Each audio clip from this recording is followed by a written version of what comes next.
Guys, foraging video number 2 today. Hopefully you can hear me. It's a very blustery, windy day today, but that's all part of the fun, being out here and doing this.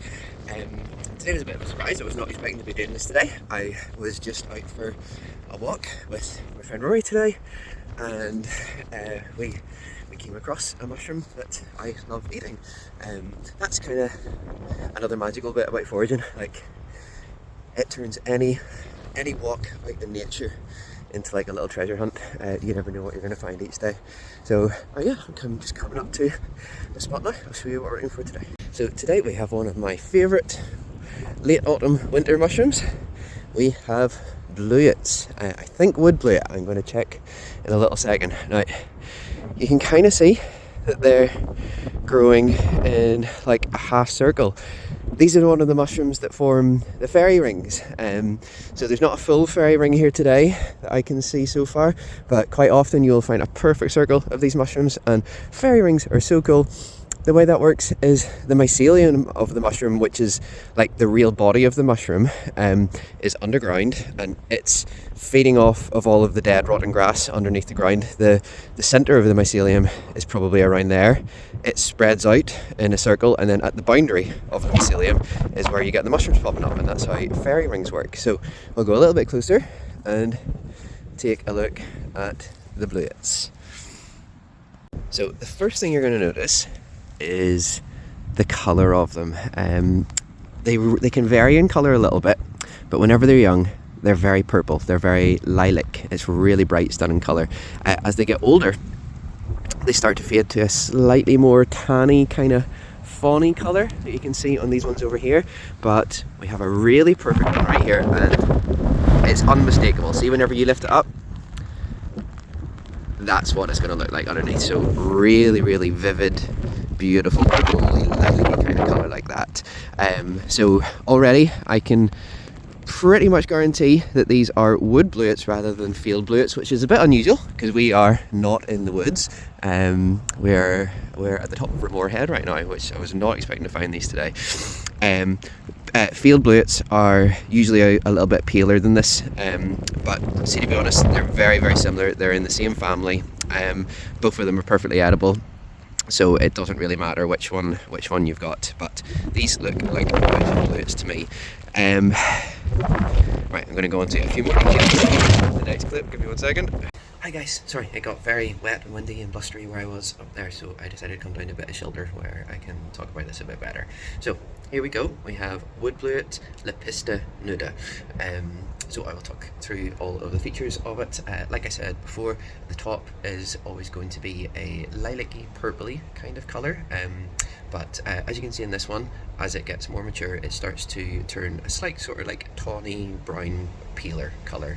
When they're young, they are a lot more vivid than this, but they usually do keep that really vivid colour underneath here. Again, the more mature they get, the older they get, that colour does start to fade into a slightly more browny peeler colour. When you're first starting out with blewits, probably just stick to picking the ones that are really nice and vivid, and that way it's a lot easier to not mistake it for anything else. So blewits are great because they are one of the main mushrooms that come out in winter time. Autumn is the main time of year for mushrooms. Most mushrooms don't really like the frost. When the first frost comes, a lot of the mushrooms start to die off. But wood blewit is a really hardy mushroom. It doesn't mind the frost. You're going to find that all throughout winter into January and everything as well, so that's pretty cool. So it does have a few lookalikes. I'll talk about that in a second, but I'll tell you all of the other identification features of it first of all. So like I said, main thing is the very lilac purpley gills. And again, also these are gills, unlike the spikes that we've seen on the hedgehog mushroom if you watched my last video. The outside of the mushroom has like a little rim that always comes down like this. What else would there be? The smell of it is very interesting, there's loads of different ways to tell mushrooms apart, and the smell test is quite a big one on some species. So on this one, the smell is very important. You smell it?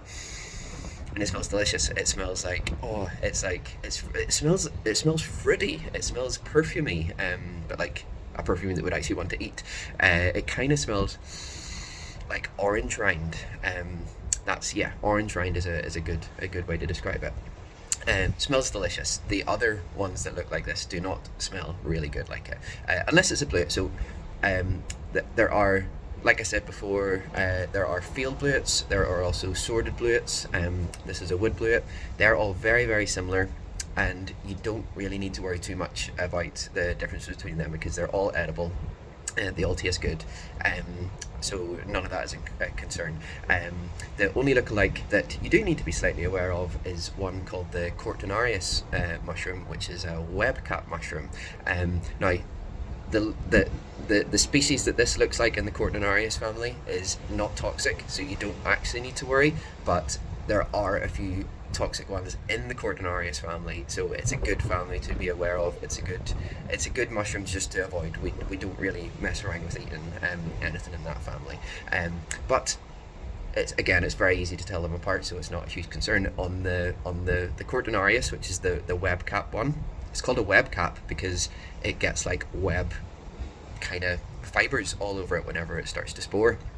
And they're like a dark rusty brown orangey colour. So on the web cap, first of all, it's not going to smell as good as this. It's going to have the same colour underneath it and on top, but it's not going to smell anywhere near as nice as the wood blewit. And if you look underneath on the web cap, it will usually have orange stringy fibres coming from underneath the gills onto the cap, and it usually discolours it. It's usually like a browny orange colour all the way down the stem of the mushroom. So always check for that whenever you're picking these. Now, they're quite rare, you hardly ever come across them, but it's still a really important one to be aware of. But now, those wee orange fibres on the web cap can wash off, so there is one final step to be certain that you have got a wood blewit here, and that is by doing a spore print. Every species of mushroom has its own unique individual fingerprint, basically, which is produced by the colour of the spores that come out here, and also the pattern that those spores leave whenever they land on a surface. So I'm going to take this one home. I am going to show you how to do a spore print and show you how to be 100% certain that you have got a wood blewit and that it's an edible, safe one to eat. One more thing I will say, these have to be cooked thoroughly. And in my other video I explained that all wild mushrooms have to be cooked really well before you eat them. This one is very important with. If you eat this one raw, it will not be fun for you. Nothing that bad. Nothing that bad's going to happen. You'll probably feel sick if you undercook it. But if you cook it well, this is like a gourmet mushroom. They serve this one in restaurants. It's one of the most popular and tasty mushrooms to eat in the world. So as long as you cook it well, it's definitely worth doing. So yes, I'm going to take this one home. I will show you how to do a spore print, and then you will know for sure what you've got. So yes, I'll see you back at the house. Hello guys, so I am back home, and I'm going to attempt to show you how to do a spore print. First of all, as most of you know, I live with a bunch of parrots. I cannot guarantee that they will not start squawking and screaming during this video. Hopefully they're fairly well behaved so that I can get through this. So I have the wood blewit at home with me. We can see really well here how vivid and bright the purpley lilac colour is, so that's what you want to be looking for. And so, like I said in the other video, the most important rule with mushrooms is that you never ever eat anything that you do not know 100% certain what it is. Now, I know this is a wood blewit. I've been eating them for years, so when you ID something a couple of times, you can usually tell straight away what you've got in your hands. But for your first time picking wood blewits, I really recommend doing the spore print just to be 100% sure that's what you've got. And thankfully, spore prints are really easy to do. I don't have the web cap here to do a spore print with that to show you the difference between the two, but I have printed off some pictures, which will hopefully help. So if I'm right and this is a wood blewit, we're going to be getting really pale pink, very light coloured spores. So you can see it down here. It's really pale in comparison to the Cortinarius mushroom that I talked about earlier, which is the web cap one. It's going to end up looking a lot like that. So you can just about tell the colour. It's like rusty brown, orangey colour. That's what we don't want to find. What we do want to find is the pale pink.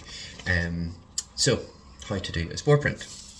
You can use any type of paper, but see because we're looking for light coloured spores here today, it's much better to use either black paper, so they're going to show up better, or I'm just going to use like a Polly Pocket, and that should work better than a normal white piece of paper. We should get better results with that. So all you do, let me see if I can move this a wee bit so we can see a little bit better. Okay, hopefully that doesn't fall. That might fall. Hang on, sorry. Okay, we can kind of see now. So you lay the paper, lay the page, whatever you're doing the spore print on a flat surface.